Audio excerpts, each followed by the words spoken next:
پھر جب ہم نماز کے سجدے کر کے اٹھ بیٹھتے ہیں تو ہم اتحیات میں معراج کی وہی گفتگو کا تذکرہ کرتے ہیں جو نبی علیہ السلام نے اللہ کے سامنے کی اور اللہ نے اس کا جواب دیا اور نبی علیہ السلام نے امت کو دعا کے ذریعے اس میں شامل کر دیا. پھر اس کے بعد کلمہ آ جاتا ہے اشہد اللہ الہ الا انت واشہد ان محمدا عبدہ ورسولہ. اب یہاں تک تو بات سمجھ میں آتی تھی کہ چلو عرش کی گفتگو کا اللہ نے نماز کے اندر تذکرہ پسند فرمایا. پھر اس کے بعد نبی علیہ السلام نے درود شریف 2 شامل فرمائے.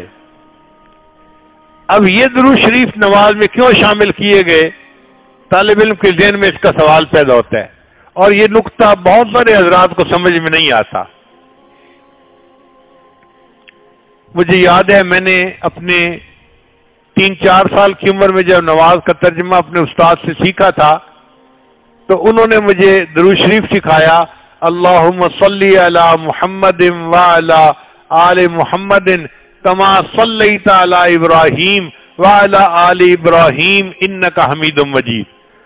تو اس عمر میں نے حکیم یاسین صاحب ان کا نام تھا، مولانا تھے، ان سے پوچھا کہ استاد جی حضرت ابراہیم علیہ السلام کو وہ کون سی نعمت ملی تھی جو ہمارے پیغمبر علیہ السلام کو نہیں ملی جس کے لیے یہ درود شریف بنایا گیا؟ تو وہ ہنس پڑے، مجھے کہنے لگے بچے تم عمر کے چھوٹے ہو، سوال تم نے بہت اونچا پوچھ لیا ہے، جب بڑے ہوگے پھر سمجھ لگ جائے گی کہ نبی علیہ السلام کیا چاہتے تھے. تو مجھے ساری زندگی یہ خیال ذہن میں رہتا تھا آخر ہم درود شریف میں اللہ سے کیا مانگتے ہیں؟ اے اللہ جیسے آپ نے ابراہیم علیہ السلام اور ان کی امت پر رحمت فرمائی ویسی رحمت اپنے محبوب پر بھی عطا فرما. تو کیا محبوب پر وہ پہلے رحمت نہیں ہوئی جس کا ہم بیٹھے سوال کر رہے ہیں؟ پھر جب ذکر و سلوک میں لگے تب جا کر اس کی حقیقت سمجھ میں آئی. بات تو لمبی ہو جائے گی لیکن جب نماز کی بات چلی پڑی ہے تو اس نقطے کو کھولنا بھی ضروری ہے. دیکھیے محبوبیت 2 طرح کی ہوتی ہے، ایک ہوتی ہے محبوبیت ذاتی اور ایک ہوتی ہے محبوبیت صفاتی. محبوبیت ذاتی کا کیا مطلب؟ کہ ہر باپ کو اپنا بیٹا پیارا ہوتا ہے، رنگ کالا ہو، شکل انوکھی ہو، جو مرضی ہو، شکل کا جیسا ہو، اپنا بیٹا سب سے زیادہ پیارا لگتا ہے. اس کو محبوبیت ذاتی کہتے ہیں. اس لیے ایک بادشاہ نے ایک وزیر کو کہا کہ کل کوئی خوبصورت بچہ لے آنا، تو وزیر اپنے بیٹے کو لے کے آ گیا. تو بادشاہ نے کہا کہ میں نے تو کہا تھا بڑے خوبصورت بچے کو لے آنا. وزیر نے کہا بادشاہ سلامت، اگر میری نظر سے دیکھیں تو پوری دنیا میں اس سے زیادہ خوبصورت بچہ کوئی نہیں ہے. یہ محبوبیت ذاتی ہوتی ہے کہ ماں باپ کو اپنی اولاد سے اولاد ہونے کے ناطے محبت ہوتی ہے، یہ محبوبیت ذاتی کہلاتی ہے.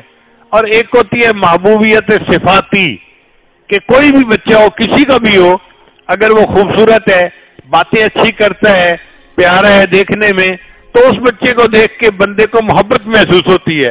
حالانکہ وہ اپنا بیٹا نہیں ہوتا، وہ کسی کا بچہ ہوتا ہے مگر صفات کی وجہ سے اچھا لگ رہا ہوتا ہے. تو محبوبیت ذاتی اور چیز ہے، محبوبیت صفاتی اور چیز ہے. حضرت ابراہیم خلیل اللہ کو اللہ نے دنیا میں محبوبیت صفاتی عطا فرمائی تھی. جتنا اللہ نے ابراہیم علیہ السلام کی تعریف کی ہے نا قرآن مجید میں، حیران ہوتے ہیں کہ اللہ نے کن کن الفاظ سے تعریف کی ہے.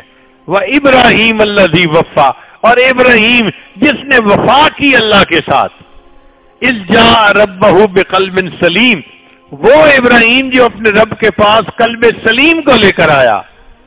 کتنی بڑی سعادت کی بات ہے. اللہ ابراہیم علیہ السلام کے قلب سلیم کی قرآن میں تعریفیں فرماتے ہیں.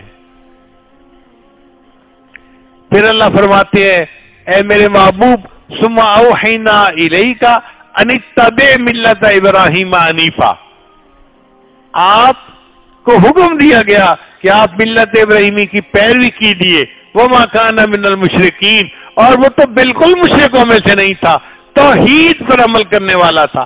تو یہ ابراہیم علیہ السلام کی صفات بیان کی رہی ہیں. اِنَّ ابراہیم کان امہ، اللہ فرماتے ہیں میرا ابراہیم تو ایک امت کی مانند تھا، ایک فرد تھے، مگر کئی مرتبہ ایک آدمی اپنی ذات میں ایک انجمن ہوتا ہے، ایک ادارہ ہوتا ہے، اکیلا بندہ. تو اللہ بھی اسی طرح فرماتے ہیں اِنَّ ابراہیم کان امہ، میرا ابراہیم تو ایک امت کی مانند تھا، قانتا للہ حنیفا، اللہ سے ڈرنے والا تھا، سیدھے راستے پہ چلنے والا تھا، ولم یکن من المشرکین، اور بالکل شرک کرنے والا نہیں تھا، شاکرا لانعمی، اللہ کی نعمتوں کا شکر ادا کرنے والا تھا، اجتباہ وہداہ الی صراط مستقیم، اللہ نے اسے چن لیا، پسند کر لیا اپنے لیے. تو ابراہیم علیہ السلام کی کتنی تعریفیں اللہ نے بیان کی ہیں. تو ابراہیم علیہ السلام کو اللہ نے محبوبیت صفاتی عطا فرمائی تھی، اس لیے ان کو خلیل اللہ کا لقب ملا تھا، وہ اللہ کے خلیل ہیں. نبی علیہ السلام جانتے تھے کہ اللہ نے مجھے محبوبیت ذاتی عطا فرمائی ہے. نبی علیہ السلام اللہ تعالیٰ کے محبوب ذاتی تھے، محبوبیت ذاتی نصیب ہوئی تھی. اور میرے آقا کی چاہت یہ تھی اے اللہ اب میں ایسا بن جاؤں کہ میری صفات بھی آپ کو پسند آ جائیں. اس لیے محبوب کے دو نام تھے، ایک نام تھا احمد، حقیقت احمدی نبی علیہ السلام کو محبوبیت ذاتی نصیب تھی، اور ایک تھی حقیقت محمدی، اس کا تقاضا یہ تھا کہ اے اللہ مجھے محبوبیت صفاتی بھی عطا فرما دیجیے.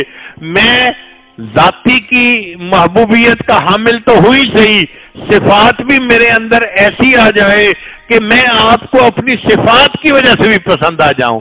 یہ محبوب کے دل میں تمنا تھی، اس لیے محبوب نے اس درود شریف کو نماز میں شامل کیا. اے اللہ جو محبوبیت صفاتی آپ نے ابراہیم علیہ السلام کو عطا فرمائی تھی، اے اللہ اپنے پیارے محمد صلی اللہ علیہ وسلم کو بھی وہی محبوبیت صفاتی عطا فرما دیجیے. اللہ اکبر کبیرہ. اس لیے یہ نماز کا درود نبی علیہ السلام کو سب سے زیادہ پسند. امام ربانی مجدد الفانی رحمۃ اللہ فرماتے ہیں اس لیے نبی علیہ السلام اللہ کی عبادت میں مجاہدہ کرتے تھے. افلا اکون عبدا شکورا، میں اللہ کا شکر گزار بندہ کیوں نہ بنوں. محبوب کے قدم پر ورم آ جاتی تھی، محبوب اپنے آپ کو مجاہدے میں ڈالتے تھے صرف اس لیے کہ میرے اندر وہ محبوبیت صفاتی بھی آ جائے کہ میں صفات کی وجہ سے بھی اللہ کو پسند آ جاؤں.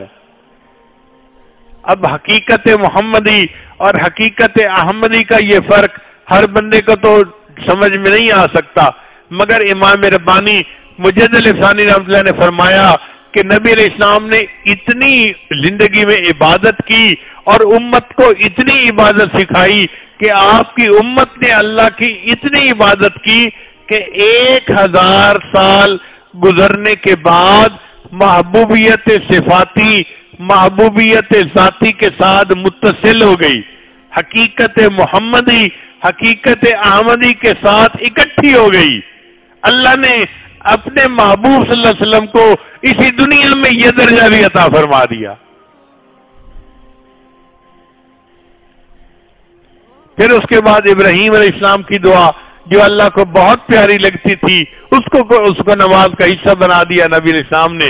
رب اجعلنی مقیم الصلاۃ ومن ذریتی ربنا وتقبل دعا ربنا اغفر لی ولوالدی وللمؤمنین یوم یقوم الحساب. اب اتنے پیارے الفاظ کے بعد پھر ہم نماز سے باہر نکلتے ہیں اور السلام علیکم ورحمۃ اللہ، السلام علیکم ورحمۃ اللہ کہتے ہیں.